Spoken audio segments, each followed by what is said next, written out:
This is the darkest time of the year, literally, not figuratively speaking. There's very little sunlight this time because the tilt of the Earth's axis means that the end of December has the longest nights and the shortest days, at least for the northern hemisphere. So those in South Africa and Australia and Argentina, while they are celebrating Christmas in the warmest and sunniest days of the year, for the rest of the world, it looks a little bit different. For us and the little town of Bethlehem, I might add, the tilt of the earth means that the coming of Christmas also therefore marks the coming of more light, more sunshine, longer days, and eventually warmer weather. You see, even the cosmos pays homage to Christmas. Nevertheless, I think we're all kidding ourselves if we think that we are not walking in figurative darkness. We know all too well that darkness comes in more than just an absence of sunlight. We see darkness in nature. We see it in others, and we even see it in ourselves. No one in their right mind prefers the darkness to the light because, of course, darkness implies choosing blindness, isolation, division, and doubt. We'd much rather see clearly, eliminate suffering, experience communion, and be able to live in trust. Yet, three unwanted realities can come despite our best intentions and despite our best efforts.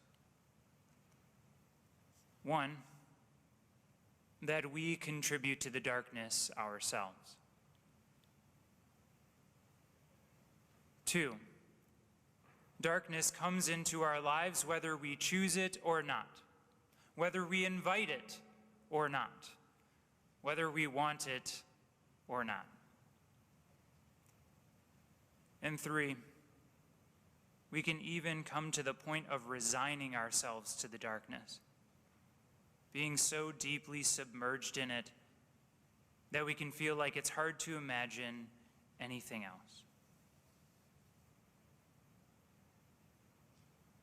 But we are here because we know that darkness does not have the final say.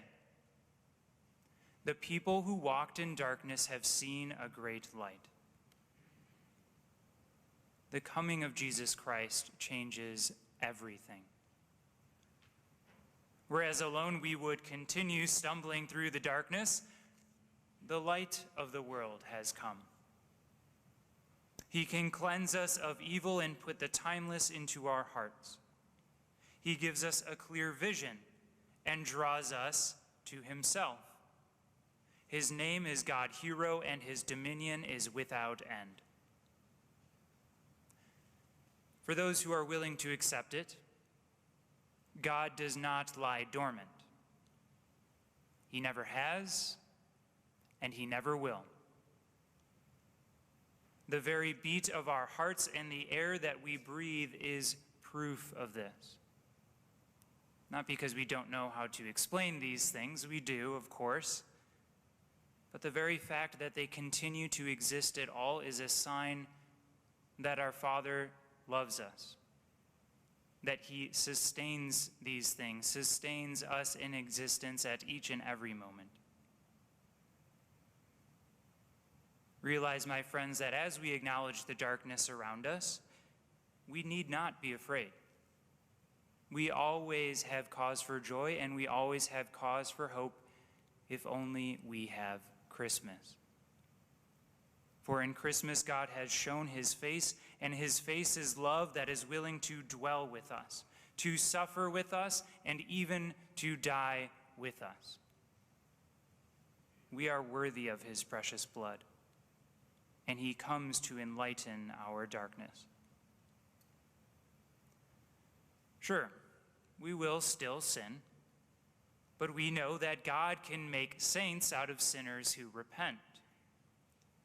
Sure, evil will come, whether we choose it or not, whether we want it or invite it or not, but we know that God can make salvation out of the cross. And sure, we could resign ourselves to a life stuck in darkness, or we could resign ourselves to the light himself, following wherever he leads, knowing that although it may in fact include the cross, with him, it can also include the resurrection. Jesus promised us, "Behold, I am with you always, even till the end of the age." Thus, while God gave us the gift of himself so many years ago from the crib to the cross, now he gives us the gift of himself from baptism to the Eucharist. Always present, always shining in every Catholic church and at every Catholic Mass throughout the entire world.